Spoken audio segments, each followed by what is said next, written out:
Salut les vapotos, je suis content de vous retrouver après ce bon mois et demi passé loin des réseaux, hein. J'étais parti pour le boulot. Cette fois je suis revenu, donc je reprends mes bonnes vieilles habitudes avec mes petites vidéos. Ça m'a manqué de pas faire ça, ça m'a manqué de plus faire de vidéos, surtout que j'ai récupéré plein de matos, donc je vais pouvoir vous présenter ça tranquille. Je prévois des vidéos pour un bon petit moment. Et on va tout de suite commencer par le Recurve Dual de chez Wotofo. Voilà, un dripper donc dual, hein, double coil, qu'on va retrouver aux alentours de 30 euros à peu près, 35 euros, ça dépend les sites. Je l'ai vu un petit peu à tous les prix, moi je l'ai vu à 30 euros. J'avais pas testé le mono, enfin le vrai Recurve, c'est ce qui est incurvé. Parce que je voulais quelque chose qui envoie de la patate. Donc quand j'ai vu le Recurve Dual, j'ai fait bon voilà, on va l'essayer. Et on va voir tout de suite ce que ça donne. Donc on va se diriger vers l'unboxing.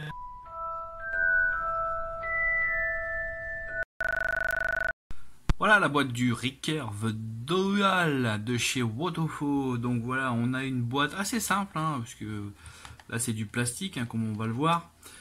Sur le côté on a Wotofo ainsi que le site, ou plutôt les réseaux sociaux. Derrière on a voilà, tout un des petits messages d'attention, made in China. Voilà, on n'a pas ce que contient la boîte, c'est un peu dommage. Moi j'aurais bien voulu avoir quelque chose sur la boîte. On va ouvrir tout ça. Hop, là en dessous j'ai oublié de montrer le scratch code. Voilà, avec le site Wotofo. Et là comme vous voyez c'est la version Blue. Alors le Recurve Dual mesure 34 mm de hauteur et 24 mm de diamètre. Voilà, c'est un dual coil, hein, comme son nom l'indique. Donc voilà, on va le voir en détail après. On va regarder déjà ce que contient la boîte. Donc il y a déjà des trucs que j'ai utilisés, donc voilà, vous n'allez pas forcément voir par exemple les fils et le coton. Par contre on a un petit truc qui est sympathique, voilà. C'est pour mesurer la patte décoil. C'est un petit truc vraiment super, puisqu'on a plusieurs, voilà, on a plusieurs tailles. Donc ça c'est plutôt intéressant. On a du coton là-dedans. On a une vis à laine, un tournevis cruciforme. On a là c'est des joints, le pin.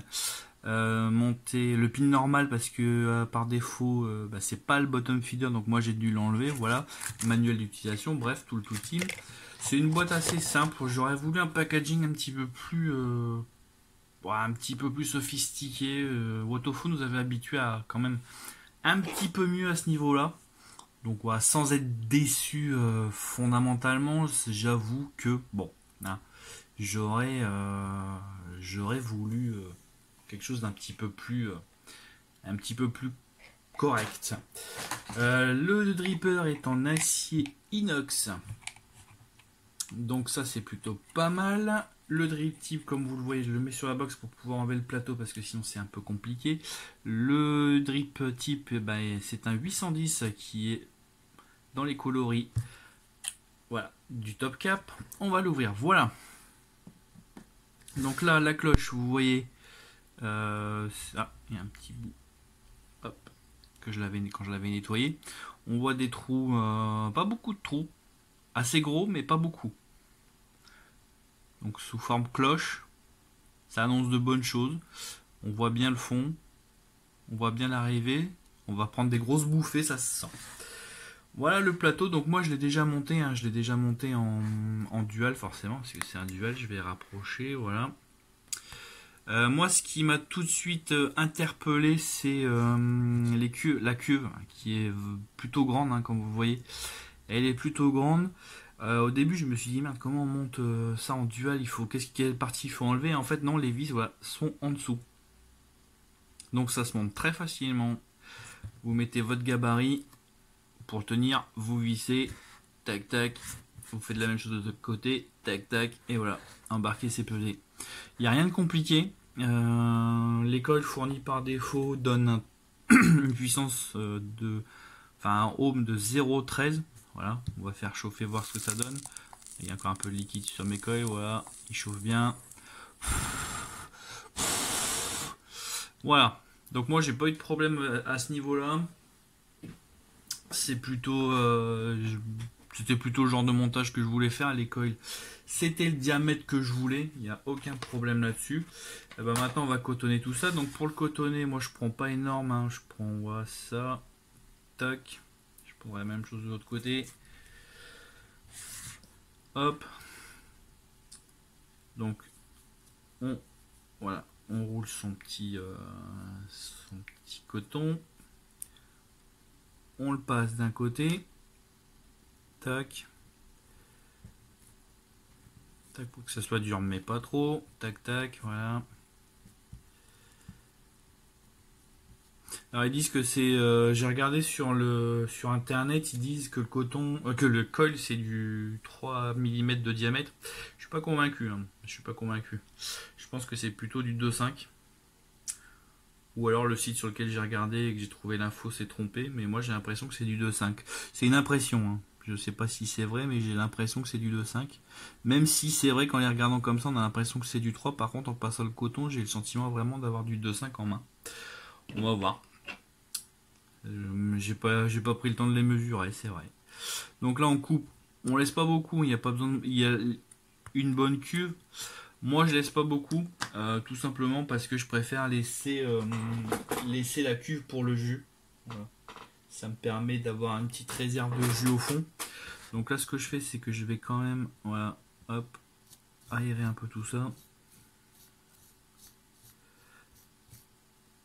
Toc, voilà. La même chose de l'autre côté. On n'enlève pas forcément beaucoup. Hein. C'est pas forcément très utile, mais on enlève un petit peu quand même. Après, on place son coton. Alors l'avantage, c'est que comme la cuve, elle est quand même pas mal grande, on peut vraiment le placer, même à la barbare, à la rapide, ça passe quand même. Voilà. Donc après, on va le juicer. Alors le juicer, il m'est arrivé un petit truc, je vous le dis aussi, c'est que les airflows paraissent hauts, mais en fait ils le sont pas tant que ça.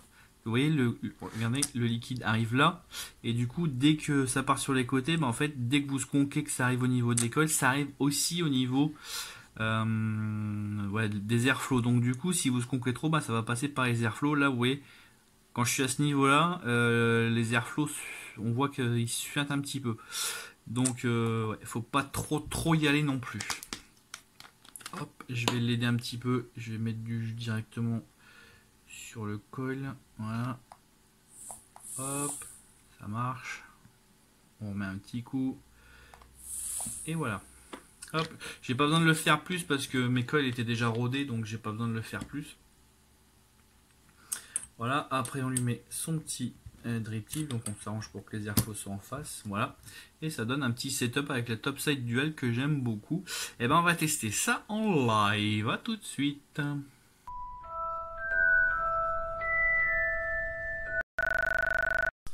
Voilà, donc un montage pas super compliqué, hein. Enfin pas compliqué du tout, le cotonnage est facile parce que la cuve elle est assez énorme, donc on peut mettre son coton sans se tromper, il n'y a aucun souci là-dessus.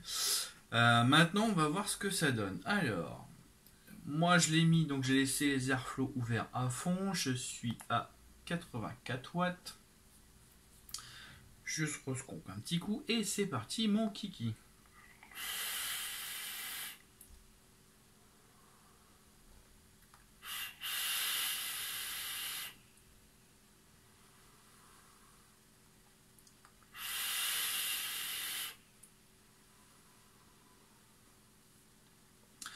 Comme vous le voyez, niveau vapeur, du top de chez top, ça en produit, c'est réactif, ça envoie du pâté. À ce niveau-là, pas de problème. La première chose que j'ai constaté, c'est que le drip tip est un peu court. Il est un peu court. Donc du coup, on a les lèvres qui sont en contact avec la partie haute du top cap. Et du coup, quand on envoie autant de watts, ça a tendance à chauffer un petit peu. Donc moi, je lui mets un drip tip un peu plus long. Généralement, c'est un 810 qui sert pour le TFV12. Mais au moins, j'ai pas les lèvres qui sont en contact avec le top cap.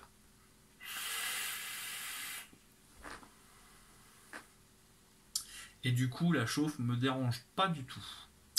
Que dire sinon c'est pas un dripper méga aérien. On peut pas faire un truc supra aérien, ça n'a rien à voir avec un Dead Rabbit par exemple. On sent vraiment que les trois trous, les trois rangées de trous, voilà, elles sont un petit peu restrictives. Moi ça me dérange pas. Allez, on va fermer ça un petit peu. Je vais fermer une rangée.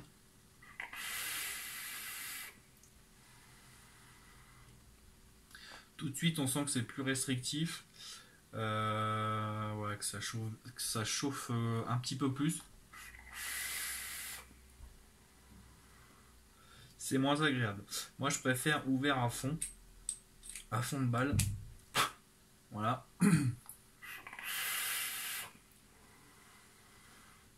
Comme il n'est pas méga aérien, c'est pas gênant. On n'a pas la sensation d'avaler trop d'air.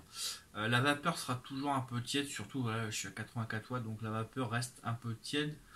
J'ai un gourmand, donc moi ça me dérange absolument pas.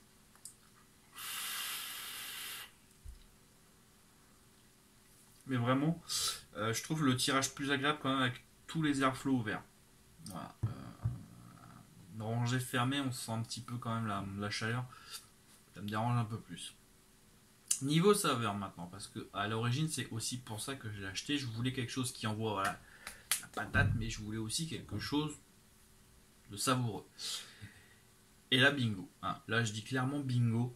Je ne sais pas si vous vous souvenez, mais j'avais fait la revue du Pulse V2. Pareil, qui envoyait de la patate. Qui aux saveurs me correspondait assez bien, mais le Ricoeur fait quand même vraiment mieux. Hein. On a en double coil comme ça pour envoyer autant de watts. Il est même meilleur que Dead Rabbit. Franchement, j'ai pas été déçu du tout. C'est là grâce à sa cloche, parce qu'elle est pas si haute que ça, sa cloche, si vous voulez.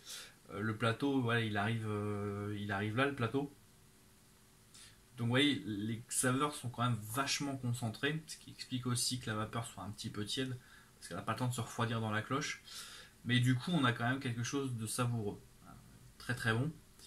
Par contre, alors je ne l'ai pas essayé sur du fruité, mais étant donné que la chauffe est quand même assez importante, je ne sais pas si sur du fruité on aura le même résultat. Ça, je ne sais pas du tout. Il faudra que je l'essaie sur un fruité voir.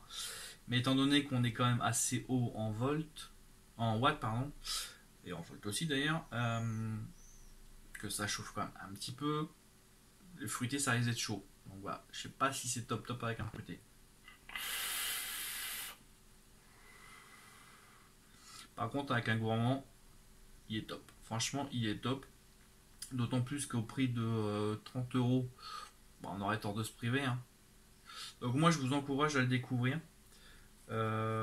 C'est vraiment mon coup de cœur du moment.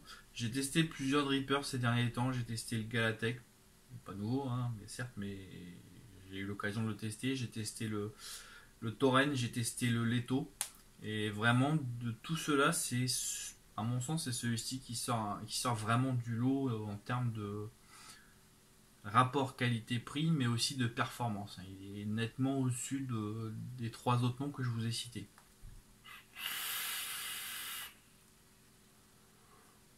Il est vraiment, j'ai rien à lui reprocher, à part vraiment une chauffe un petit peu trop importante à mon sens. Voilà. Il ne s'adaptera pas forcément à tout, mais là vraiment il est parfait. Voilà pour cette revue, il ne me reste plus qu'à vous dire au revoir et à bientôt pour de nouvelles aventures.